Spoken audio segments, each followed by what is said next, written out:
In case you thought this podcast was all about me, you're going to have to just wait and see.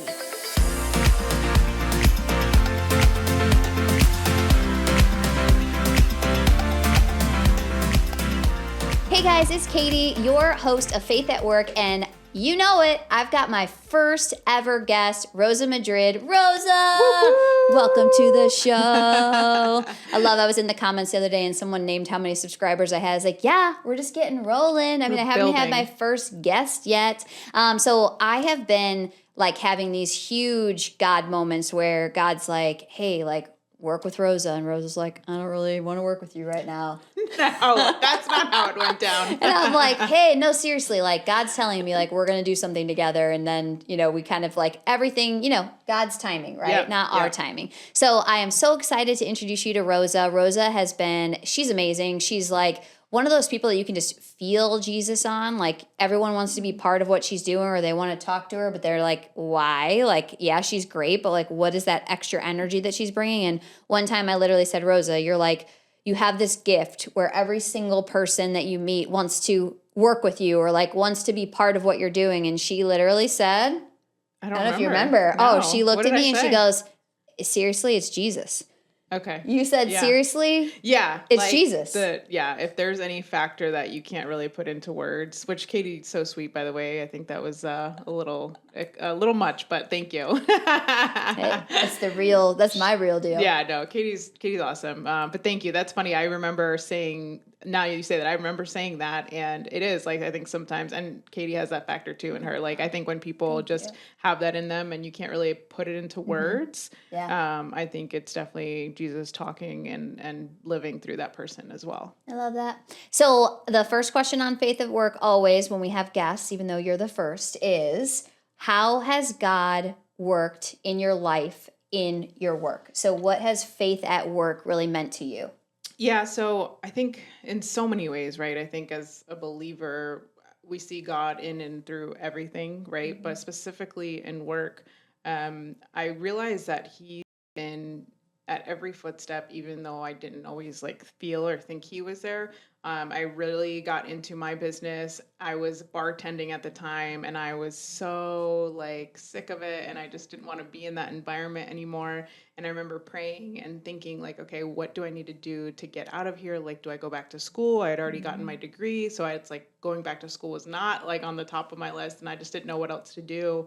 And I remember just thinking how God was at work in that moment because I met somebody that introduced me to the mortgage business. And I really think, though, looking back, that I was getting ready to like go to apply to maybe go back to school or start a different job.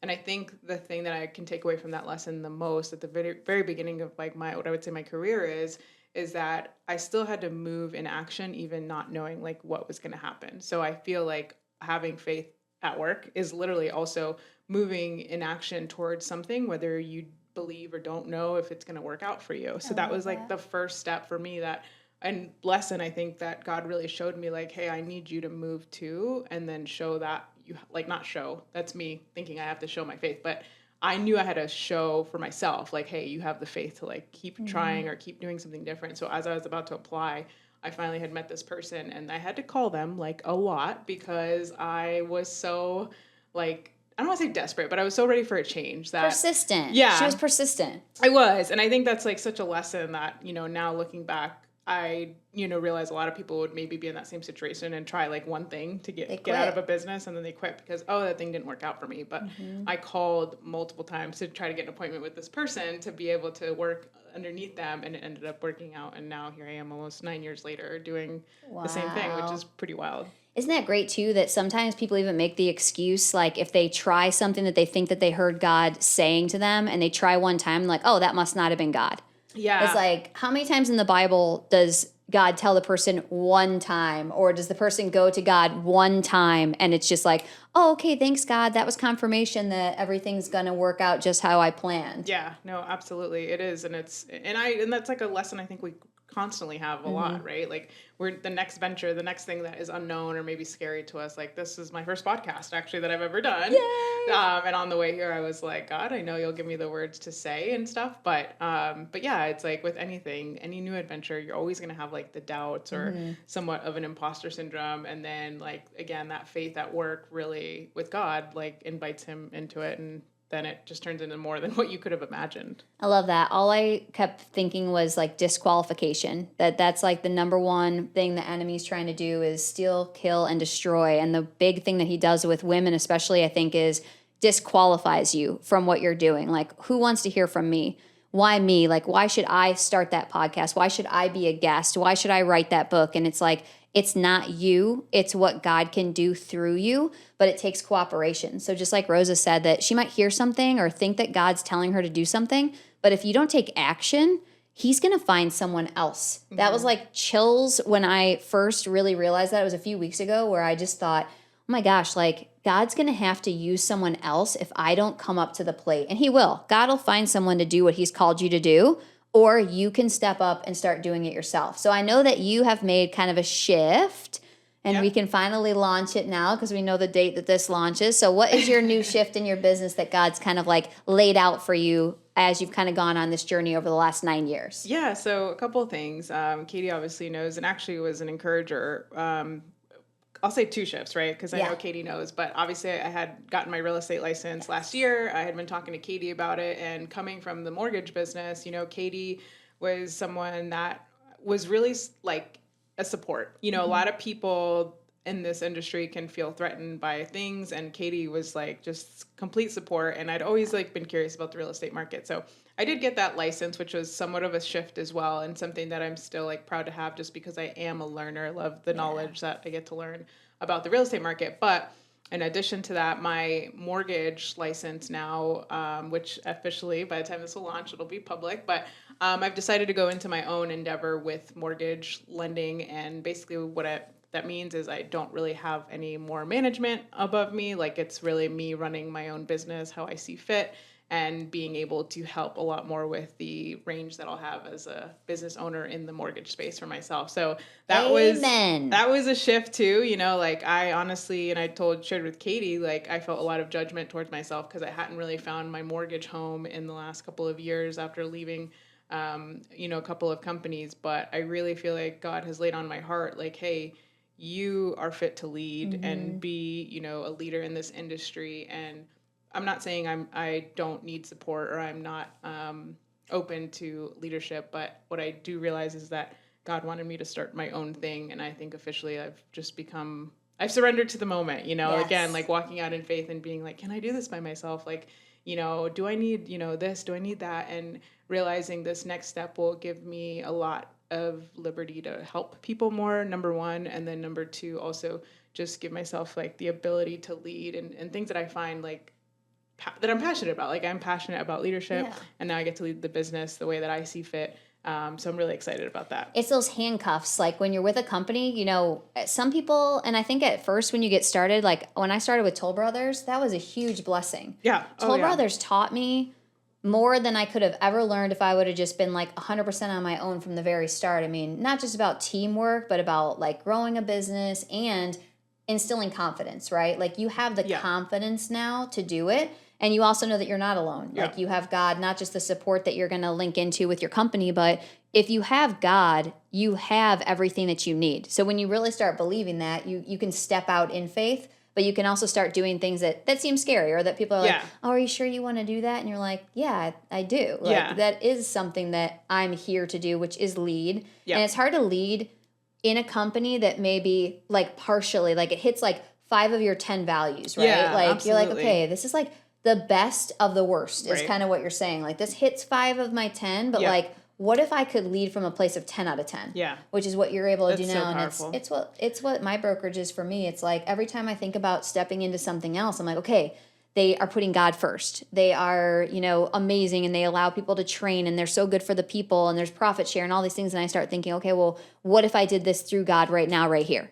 If I tried to incorporate these things that look good in a bigger company, and I try to be that in a smaller way with more control of it, where I can really ask God and act, that's what you're able to do now. Yeah, and I think that's a great way of putting it. I mean, something that at this point I create the values and I can stand by them as my own leader and employee, essentially. So that's so spot on, because I think in an industry where, and especially like I'll acknowledge, like all these places that I worked prior in the last 9 years have been stepping stones to obviously where I'm at now. And I think the last step of faith at this point was like, really, are you sure you want me to do this on my own? You know, like kind of that doubt and are you being sure, like, God? wait, like, are you Can we sure? talk about this? But it's time, and I can just see how that's going to be such a big blessing, just all around. And yeah, I think being able to set your own values is so big when you're running something like anything, really. I love that.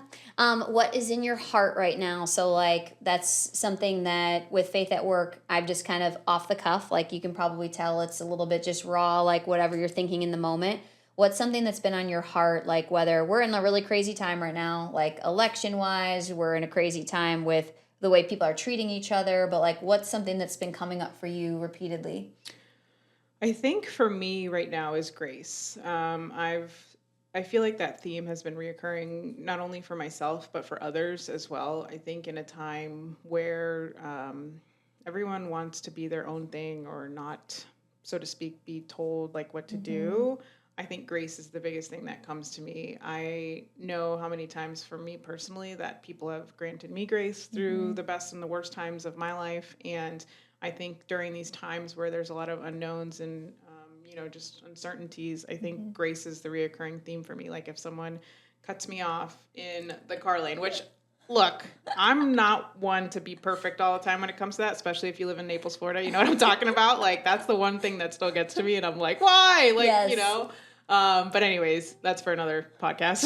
It might be for this podcast because you just got me all riled up. Like I'm always like driving with my husband and I'm like, chill, like what is the problem? Then I'll be on the phone with him and I'll catch myself like, what the heck, this person just did this, and he's like, oh yeah, Katie, like calling me back out because like knowing in the moment something and then reflecting on it is different, right? In the moment it's just like, where did you learn to drive? Where are you from? Have you never been here before? Right. And Tamiami, I mean, no left turns, it's like the craziest place, and we're like, oh, I gotta get my nails, and you just know that everybody doesn't really have anything going on here for the most part in terms of like they don't have to be at work, they don't have to be at the meeting, so it's just kind of like they want to go get their nails done, so you start doing a little bit of judgment there, and I gotta be like, it's just as important to them to self-care as it is for me to get to my appointment. So it's not all about me, but could you please not hit my car? That'd be great. I actually do have an appointment I have to be at.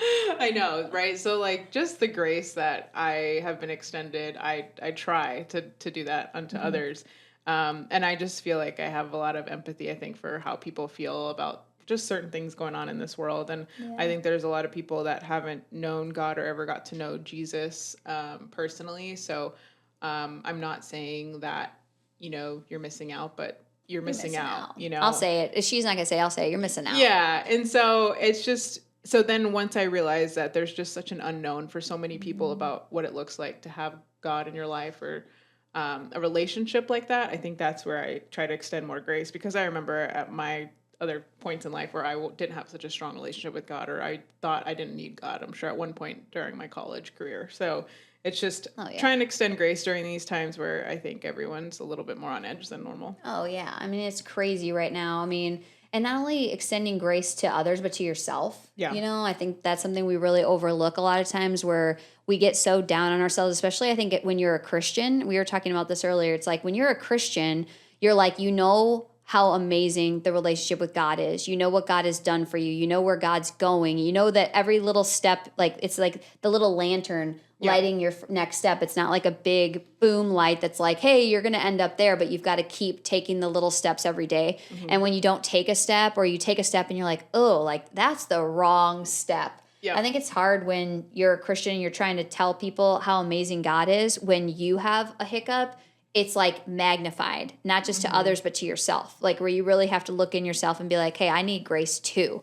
Like, yeah, I needed grace in my 20s even more, but like even at this level, like there's no measure of grace. Like when it's like same thing with sin. It's like, yes, of course, killing, right? Like, but then from there, it's like everyone's like, well, you're judging this person for this sin and you do this sin. Yeah. And it's true. It's like just because you don't think like like when men are thinking about women in their brain versus, or women, right? When you're going to cheat and you're cheating in your brain, but you haven't treated in your physical, it's still sin. So it's like this slippery slope of being someone who's representing Christ, but also knowing that you're human. Yeah. So that's something that really came up for me recently with the church. Like whenever I've tried to help people get into church, some people go and they're like, oh my God, Katie, thank you so much for referring me to here. Like it's changed my life. It's changed my marriage. It changes what we do together. Yeah. Like it's such a powerful thing for some people.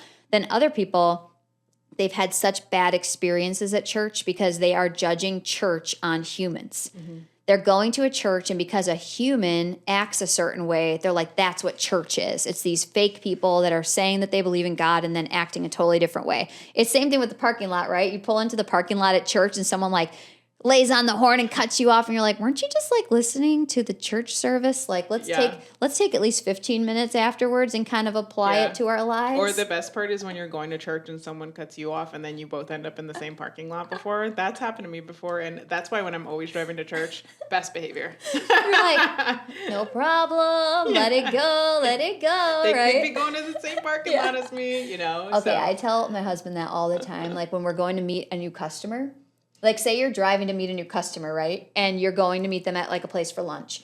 He'll have all these experiences. Sorry, Anthony, but like you'll have all these experiences with like honking and this and that. And I'm like, if we pull into that place and the person we're meeting is that person, like I almost want that to happen one day just to like, you know, kind of put it like at the forefront. But like you're saying, you're on your best behavior. You're serious and you're not serious in the fact that just because you're going to church doesn't mean you need to be perfect. Yeah. But you know that that's like a little reminder where every single time you're in community with people who are like trying to be the hands and feet of Jesus, it changes everything. It changes how you think, how you treat people, how you drive. Yeah. It changes everything. And I think it's hard for people that haven't been ever involved in maybe a church setting too. It's like we have a certain set of standards, guidelines, you know, things that we try to live by, right? And I think that anytime any person stands for something in the world, whether it's a certain standard, value, doesn't have to be some sort of religion, but people are looking to then catch them when they don't do that thing, right? So I think there's also a difference, though, in this world when you hold yourself to a standard, whether it's religion or not.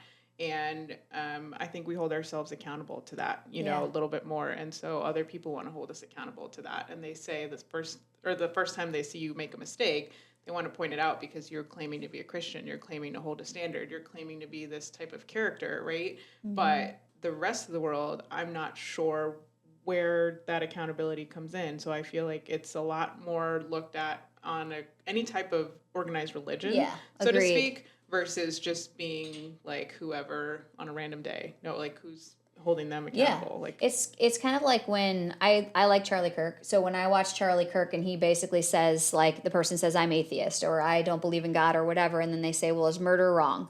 And the person's like, of course. It's like, okay, what made that wrong, right? So it's that same kind of thing where it's like we do as humans inherently have these rights and wrongs, but we can't, if we're trying to like go to school and prove it, or we're trying to watch someone improve it, like, haha, I saw you do this, I saw you do that, you know. And we did an episode too where it was like it's a lot easier to judge somebody before you're in the situation or after. Absolutely. After. Absolutely. Like we talked about it before, it's like sex before marriage. It's like it's a lot easier for me as a married woman to be like, hey, that would be great if you didn't, right? Yeah. But for someone who's single, it's like how to hold yourself to that standard that is so, it's amazing, but it's like such a small amount of people have done it and it's not sexy in our culture. Yeah. So like taking the culture and then taking religion and then being like, okay, like what has slippery sloped me away, right? Like what have I started to accept? Right. Like, okay, yeah, this is what God said, but this is what the culture's doing, and like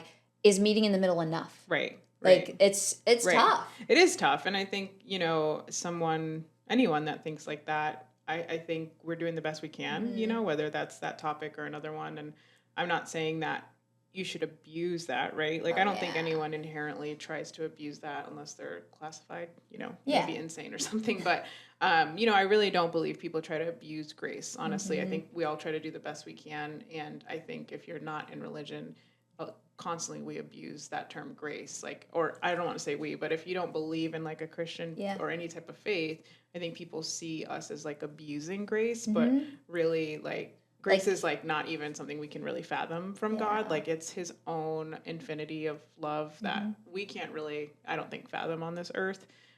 Sometimes I think we get glimpses of it, right? But I know I could never be as gracious as God, so, or of his love, you know, but I do believe that I think grace is out there for everyone, whether you believe or not. Yeah.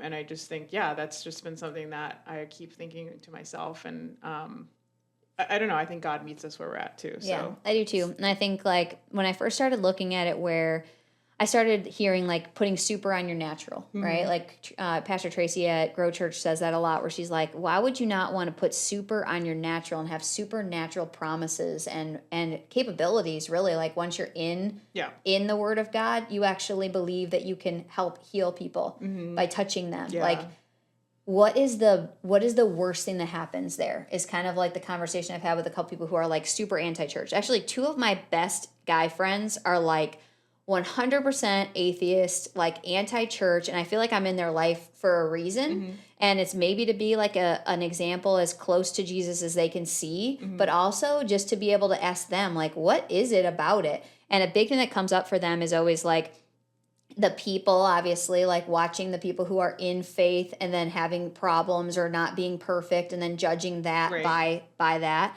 But then also like my friend Steve, he's always like, you know, if you want people to come, you're having them come here to like donate or to give money, or like it's all about like the money that the church takes that's really God's money. Once you're in the church, you realize that.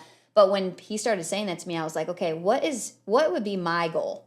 Like when I ask someone to come to church, what is the worst thing that's going to happen to that person? Right? Like I'm not getting paid for them to come, right? If that's what people think, like, no, we don't have a referral. There's no referral code for church where it's like, you're just inviting me to church because you want me to put my money there. It's like, I'd love for you to donate your money that is God's, but I'd love for you to be able to give to other people and not just focus on yourself, of course. Yeah. But what is the worst thing that could happen? Same thing with, for me, believing in God. If I believe in God and I believe in eternity with God, what's the worst thing that happens to me when I die? Right. And then what's the worst thing that happens if you don't believe? Like it's not worth the risk. So like that whole time that you're in belief, you're actually trying to be Jesus. Is this a bad thing? Like can anyone actually look in the history of Jesus and say that it's a bad thing to try to be more like him? Right. And I think that's too, I love that point because I think about that all that time too. Like I've talked to you, like I've struggled with my relationship with God before. And when I look at Jesus and like the things that he did and the things that he didn't have to say just because of who he was, you know, like I don't see anything wrong with modeling someone like that. Yeah. Or trying to, right? It's the alternative like Taylor Swift. Yeah. Like, I don't know. Ooh, Swifties. Hey, oh, I said it. Yeah. But no, and you know, like, and yeah, I agree. I think it's, there's nothing that ever happened nothing bad that's ever happened from me trying to model more like Jesus' behavior. Because I think he's the perfect example. He is the perfect example of what humans and love looks like. It's kind of like a why not, and like it goes so much deeper than that once you're in the Word. But I think at first, if somebody's just like thinking about reading the Bible or thinking about it getting into a group, it's like, why not? Why not emulate yourself based on people who are actually giving to people? Like you can sit at your house and be like, that when the hurricane came through, when Helene came through, and literally wiped people clean. I mean, took their entire houses, their cars, and just out of nowhere, just took them. And you're like, gosh, you could maybe, if you're not a prayer person, what are you doing for them? Maybe putting money towards it. But are you? I mean, half the people who feel bad about something, they don't take that next action. And then the next week, they totally forget that person was even in need. That's like something in society, right? Like we're all focused on Helene. Everyone's donating. They're doing the Good Samaritan stuff. And everyone's, it's kind of like excited. They're excited to help. They're excited to donate. And then like 2 weeks later, something else is on the news and you just completely forget about the victims of something. So in a church, that doesn't happen. They've got the things set up. They've got donations coming in. They have that money to go out. So months later, years later, they're still helping victims of something when we can't do it ourselves. So not only can we not do anything really to our max if we're not doing it through Christ, we can't do everything that we're supposed to do if we're not in the body of Christ, which is the church. Yeah. Like, I really do believe that. Like, even if I miss church on certain Sundays or whatever, and I go back and watch it, like, I know how important it is to be there, but I also know how important it is to be giving to a place. Like, and again, like, I'm not part of the church. I don't have a church. I'm not getting any money from saying this. Right. It's like, I know what good comes from a bunch of people who love God getting together, getting resources together, and then how far that goes. Yeah. It's a lot further than what I do on a random Sunday or Tuesday. I know that. And I remember, too, a while ago when I first started going to a different church, they would say, only give if you can give in faith, right? Yeah. Like, don't give because, like, you're afraid of something or, like, you're not checking the box, so to speak, you know, like, and I think that's really, the pastor was saying, you know, check your heart when you give, you know, because he wanted it to be something that was really given in love and in faith, not because you felt like you were going to be condemned or judged, you know. And I've also been to churches where they focused, like, only, it seemed like, on money too. So it's like you really have to go where your heart leads you as far as church goes and where you feel like you're meant to be called, because you could definitely try a bunch of different churches before feeling like what's home to you, and then at that point maybe giving becomes more natural. But that's because that's where I think the Lord has placed you, you know. So I totally agree with that. Yeah. Even the number, I mean, like when it says 10% or whatever, it's like I will be praying during that time and God will tell me how much. And it's like, it's almost like he's just telling me, you don't know your taxes, you know, you don't know your income like I do. Yeah, I know the need of the church, and I know the resources I'm going to give you. And he's always given me the resources to give what he's asked me to give. Yeah. Like, and he's pushed me a couple times, like, above a number, right? You got that number that's comfortable, and then you're like, whoa, that much, man? Like, I don't think if we do the what I made times 10, like, minus taxes times, you know, you start being like you math God, and you're like, okay, God, I'm just kidding. I'm not going to math you, you know? I am not going to math what God tells me to give. Especially with his ways being, like, unlimited, right? Oh, yeah, and there's the compound. Like, it's like, if you've studied compound interest, you know what God does. I mean, it's like, it's not even like 7 times or 10 times the exact money. You don't have to see that exact money get into your bank account. It could be that you got this friend. I mean, like, you have this person to support you in the worst moments of your life. Like, that could be your payback for something that you gave that could have been monetary. Like, I believe that it's just a full circle of what you give is what you get. And I do know that you reap what you sow. And I love that God's been touching me like that. And then we always do a real deal. So we get a little raw. So, like, something going on right now, like maybe it's in the mortgage. Okay, I'm a broker. I think real estate agents, and you don't have to get into this if this isn't your real deal, but for me, my real deal is when it comes to mortgages, I think that realtors try to post and try to, like, be as competent as possible with mortgages, but I just want to say I personally don't post anything about rates and mortgages and things like that because I'm not a professional in it. I'm not an expert. Yeah. And when Rosa was asking me about getting into real estate, I was like, wow, what a benefit. What a huge asset Rosa is to somebody who's getting a home with financing, especially, like cash too. But, like, if someone's getting a home with financing, I mean, she knows every corner of that. I know that I know every corner of the contract because I love contracts. I'm obsessed with them. Yep. I feel like I am contract one of your queen. Best people if you're, like, going to have to negotiate a hard contract, right? I'm your girl. And if someone is getting a mortgage, I'm not as savvy at that, right? Like, I have to have good partners, which Rosa is my partner in that, where I send all my questions, I send all my people to Rosa, and I'm not worried about her stepping in real estate because there's enough for all of us. If God didn't teach us that, like, please take that one lesson. It's like there is enough for all of us in business, and the people that are going to be jumping to move with something like to move their home or move their life or make an investment with Rosa are going to be completely different people than are going to feel comfortable with me. So remember that not everybody's your competition. Some people you need to, like, help support and also know that it's not your lane. So what is your real deal? So I can definitely touch on that. I will say, you know, it's funny now kind of seeing both worlds with mortgage and real estate. And I do giggle every time realtors post interest rates as to what they see because the Fed did this. You're like, what does that mean? It's like, imagine a realtor being like, I just sold a home for $300,000. And then everyone's like, okay, but, like, what kind of home was it? Where was it? Like, was it new? Was it old? Did you need to rebuild it? Was it in Tennessee? Was it in Naples? Right? Okay. That's how complicated mortgage interest rates are when it comes to... Funny, the way that you just said that is like, I'm like, oh, are you thinking all those things? Like, as the realtor side, I'm like, when I post blank sold, all those questions aren't going off in my head because I know all the answers. Totally. Right? And same thing with you. Like when someone posts something that's like so general and they're acting like this is like the one thing that's ticked, like, hey, proof that you should buy. And you're like, okay, but like, what do they actually need? Like all those things like, coming up. The difference between a condo and a single family home rate is just wild, you know? So it's just, it is funny. That's part of the real deal as far as it comes to business. I think that's one of the things that, and you know, look, I know everyone's just trying the best and trying to educate. So I think it is important, but it's just something that's so elaborate and there's so much detail into a mortgage rate that it can be very confusing and misleading to a buyer or consumer as to like what it actually took to obtain that, you know, mortgage rate. And same with like, you know, if a realtor says that they maybe sold something over X amount listing price, it's like, okay, well, what does that mean to anyone else that maybe doesn't live in that neighborhood, you know, or like, what does that look like? So it's just, you know, that's kind of one of those real deals where I would say like, it makes me think like, okay, got to be intentional about with what I post as well. I love that. That actually just made me think that too. It made me think of things that I've posted that I just assume. I think we do that all the time with our posts. We assume that the person knows what you're talking about. I'll watch you know what the best is like, I know you have a good relationship with your mom. I have like an amazing relationship with mine.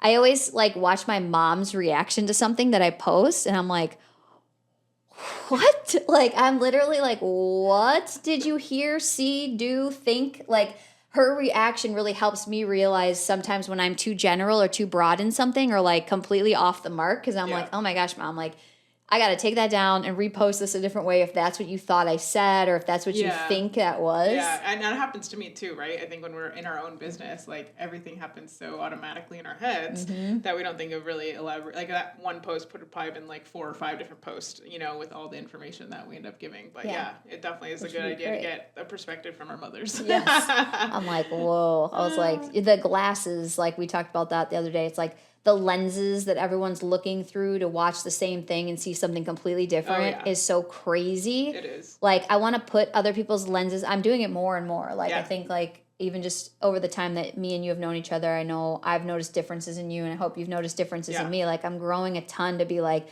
my gosh, like, even doing the podcast, like, putting things and seeing comments, like, wow, this person thinks that this equals that. Yeah. Because of whatever they've gone through or wherever they've been, like, this lens has totally, like, it's almost like the blockers, right? It's like those big glasses with like the big things where they can't even see the sides. It's like, okay, this person literally can't even see left and right. They're so focused on forward. And I was coming like a 360, you know? And so that's been crazy for me to kind of watch and then really have to dive back in and decide, who am I? What do I believe? And what am I okay posting, knowing that not everybody's going to agree with me and that's okay. Like, I've really liked the open discussion of people being like, oh, I don't like that you put that. That means that you don't support women, or this means this and that. And I'm like, whoa. Like, I need to dive back and really think about what I'm going to say to that person because it does matter. Yeah, and to think, like, everyone that we interact with, especially in social media, like, they have a context that they built on their own over their whole lifespan. Like, for me, up to 33 years. Like, I have this whole array of context that I've built up as a person that has now founded my beliefs. And so do they. Like, they have 30, 40, 50, 60, 70 years of their own context that they've built. Like and it's like, we don't you. even have like a drop to know what they've been through. But that's what, for me, like that whole grace thing, again, like that just keeps coming to mind because we see that, we don't see actually what other people have gone through. So now in today's day, like you comment, judge so quickly on social media, and it's like, oh my gosh, like, wait, it's not even what that person said. Yeah, or like maybe they're just having a bad day, right? A lot of people are having a bad day, I think, online, you know, but it's totally true that grace and but yeah, the lens at which people come from and the context is powerful if we get to know that. I think that's what really makes us really as human, because I think I mean, I know people that don't have the same beliefs as me, or maybe don't even believe in God or, you know, Christianity, but like I have room for them because I don't expect everyone to believe like me, but also, like, I think most importantly, people just need to know that people care about other people, like whether we have the same beliefs or not, you know. And wow, like the outcry, like the more crazy somebody gets about something, the more pain they're in, you know. And like if you step away from it, instead of like thinking of it as an attack on yourself and being like, I didn't mean that and I didn't say that, be like, wow, like, how should I pray for this person? But more importantly, how should I respond to them that they feel like they can actually feel heard? Yeah. And that they can actually maybe take those glasses off for 5 seconds and have some kind of moment with someone that's across the aisle to be like, wow, like, I thought all of those people were this, or like all these and them and like they. It's like, it's all this crazy stuff happening right now where people don't take that second to take their glasses off and be like, okay, I hear what you're saying. I don't agree with you, but I'm going to hear it and I'm going to respond to you in not like a counteractive way where it's like, well, you need to think about this. It's like, all right, have you ever thought about this? And if not, that's your right. Right. That's your right 100%. To think that. Right. Like, and that goes to the foundation of God giving us free will. Right. Like, I'm like, God, can you not do that? I was like thinking I'm in the first, I know we're starting our Bible study and like maybe by the time this airs, we'll already be into it, which I'm so excited about with the Bible recap.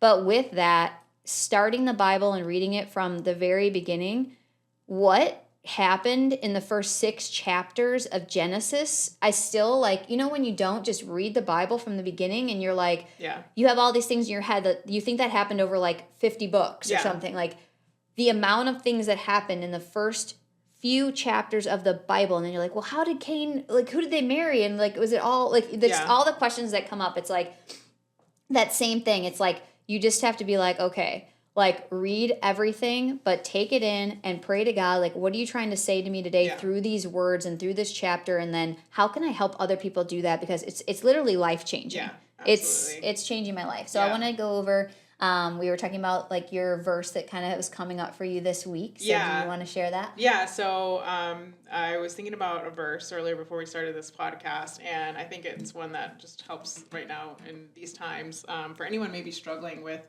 a connection with God. Like I was telling Katie, part of my real deal right now too is feeling more connected to God. Like I think that's something that any Christian has probably gone through at one point, or even someone that's even struggling to believe there is a God. You know, how do you feel connected to God? Like, what if I don't feel it, right? And it's like a choice of believing something versus like allowing your own shame or things that you've done in the past to like get you down or like make you feel like, you know, because of that, you won't have a relationship with God or anything like that. So one of the verses that came to me earlier today was Isaiah 43:25, and it says, I alone will blot out your sins for my own sake and will never think of them again. So to think that like God is so loving and gracious again, right? Like he's willing to blot out sins, which blot out, like I just had to Google it because I was like, what is exactly this saying? Like I want to know like the context, and it's to wipe out. So like just imagine like wiping out your sin. Yeah, like erased. Completely gone. Yeah. And I think it just ties back to the grace and love of God. It's like God wants that so badly with us, but like because of people, like things people have said, our own judgment and shame and things like we've maybe done in the past, like I feel like we stop ourselves so much from having that relationship with God, or we have like subconscious beliefs